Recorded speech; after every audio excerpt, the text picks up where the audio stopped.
There are whispers buried deep in the Appalachian Hills. Whispers that say not all bloodlines lead outward, some twist inward, folding in on themselves like cursed roots. You weren't supposed to hear about this. No one was. This isn't a fable. It's not ancient Europe. It's not some medieval royal secret. It's now, and it's real. His name is Timmy Whittaker. He was born into a silence so deep it swallowed generations before him. He does not speak. He does not write. He barely makes eye contact. And yet, he watches. Somewhere, behind that stare, lies the last echo of a family line forgotten by time and erased by design. Odd, West Virginia, a place that sounds made up, but it's not. It's a ghost town in slow motion. No clinics, no schools worth naming, no outsiders, just the long, bone-deep silence of a family held together by nothing but proximity and blood. The kind of closeness that doesn't breed connection, it breeds collapse. This isn't just a sad story. It's a warning, a blueprint of what happens when systems fail, when isolation becomes inheritance, when a family becomes a closed loop. But here's the truth they never told you. The Whittakers are not a one-off. They are not a mistake. They are what happens when poverty becomes policy, when shame becomes culture, when human beings are left to rot in the corners of a nation obsessed with progress. This story isn't about judgment. It's about reality. A cold, ancient truth. When you cage people long enough, they stop looking out. And eventually, they turn inward. What you're about to hear is more than a family's tragedy. It's America's hidden anatomy, the shadows we built and then refused to look at. You were never meant to see this. But now you will. Keep watching. Don't look away. You can't, because the silence is only the beginning. The truth doesn't knock. It creeps in, slow, steady like rotten old wood. And by the time anyone notices, the structure has already collapsed. The Whittaker family didn't begin as a tragedy. No one does. Once long ago, they were like any other rural American family. Poor, yes, but functional. Generations of coal miners, laborers, and forgotten men. But as towns disappeared and jobs dried up, what remained were clusters of people with no means, no escape, and no outside connection. Odd. West Virginia isn't just a place. It's a psychological prison. Hills so steep they trap sound. Roads so broken they repel visitors, and winters that come fast and don't leave. Over time, survival stopped being forward-moving. It became circular. And in that loop, the Whittakers made choices. Not out of malice, but necessity. Brothers married cousins. Cousins bore children from within the bloodline. Over and over again. This wasn't a myth. It wasn't a backwoods tale whispered for laughs. It was a slow generational implosion, a genetic bottleneck unfolding in real time. One that science warned us about, but no one with power ever bothered to look. The community around them didn't help. Isolation breeds silence, and silence breeds shame. No one asked, no one intervened, and so the bloodline folded again. And again, enter Timmy, born in 1979 to Laureen, a woman already scarred by the system's indifference. She was Whittaker by name and Whittaker by blood. His father? Unknown, unclear, perhaps a cousin, perhaps worse. But by the time Timmy arrived, the damage had long been done. He did not cry. He did not speak. He simply existed, like a shadow of all the decisions made before him. And what's most disturbing? Society watched. Not directly, not openly. But when videos emerged, when whispers grew louder, people looked. Not to help, not to heal, but to gawk. They called him the most inbred man in America. But that name misses the point. Timmy is not a spectacle. He's a signal flare. A living monument to the consequences of abandonment. By people, by policy, by progress. You want to understand hidden history? Then look into Timmy's eyes. That blankness isn't ignorance. It's memory. Ancient, unbroken, and locked in blood. And once you've seen it, you carry it. Forever. Power doesn't always announce itself. Sometimes it hides behind poverty, behind geography, behind silence. The Whittakers didn't choose to be forgotten, but someone chose to forget them. This is where we peel back the second layer. Because this isn't just a story of inbreeding. It's a story of engineering, systemic abandonment disguised as neglect. See, isolation doesn't happen naturally. It's cultivated, and in the Appalachian region, through policy, land division, corporate extraction, and media mockery, a very deliberate kind of cultural cage was built. The coal companies came, took everything, left nothing. No education, no infrastructure, just broken towns and broken backs. And who do you think stayed behind? The rich? The educated? No, it was the poor, the unwanted, the people with nowhere else to go. In this vacuum, the Whittaker family spiraled, and the state watched, not by accident, but by design. Because forgotten people don't ask questions. They don't file lawsuits. They don't demand representation.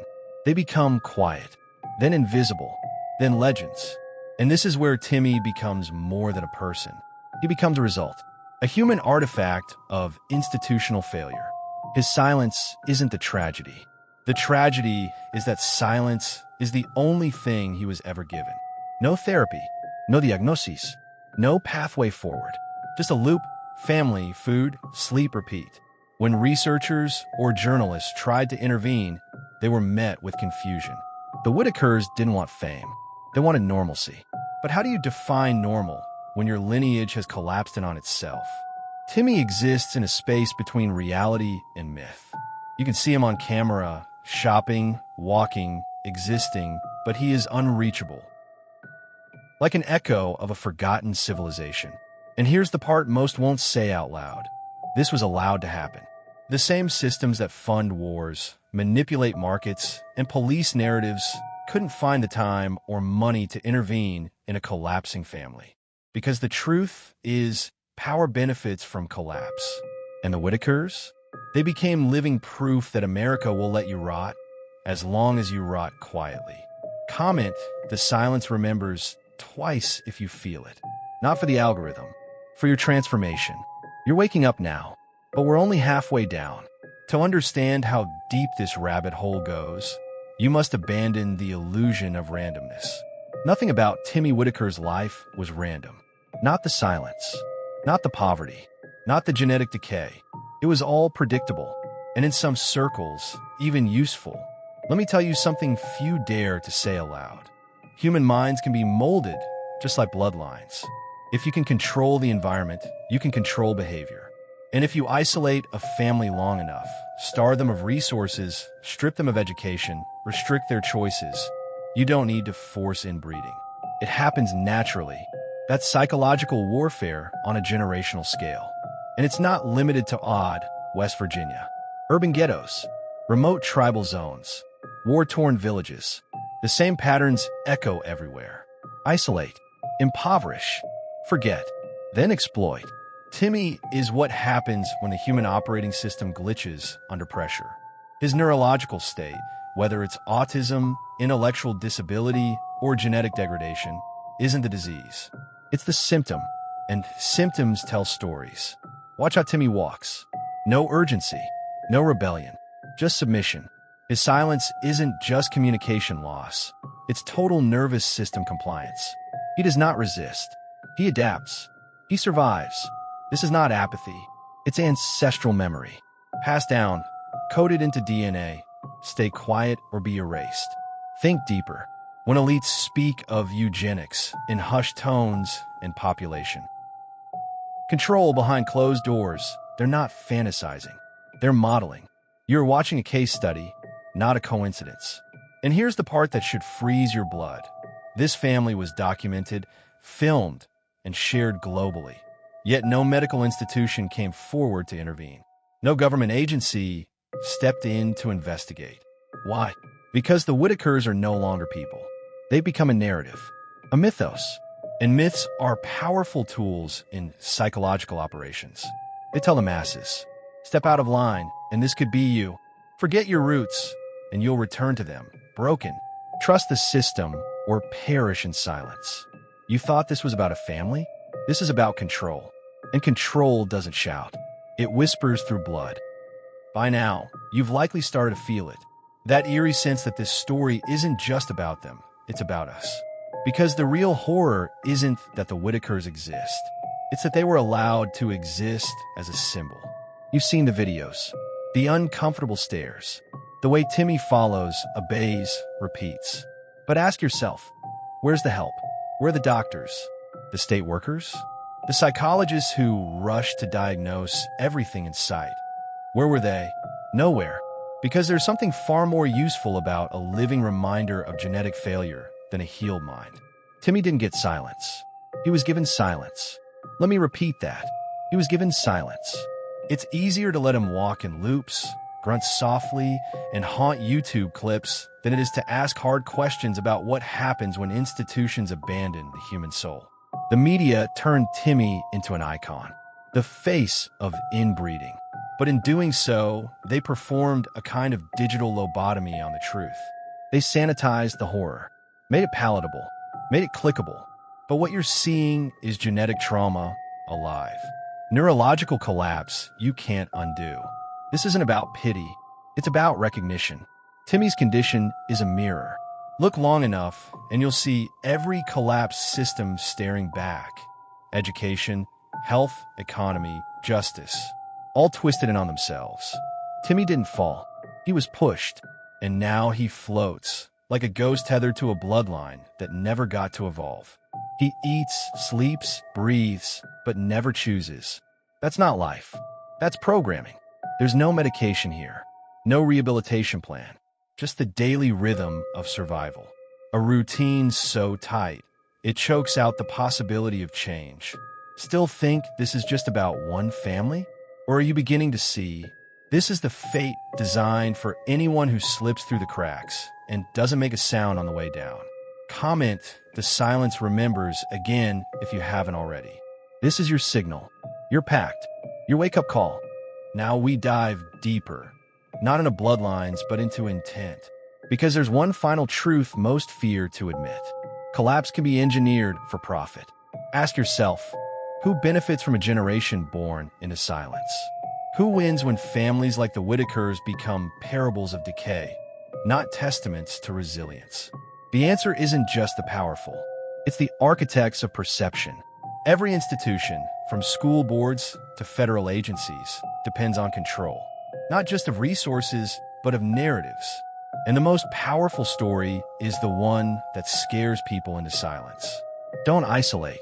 Don't rebel. Don't disobey, or end up like them. The Whittakers have become psychological symbols, living reminders that freedom without support leads to madness, to deformity, to shame.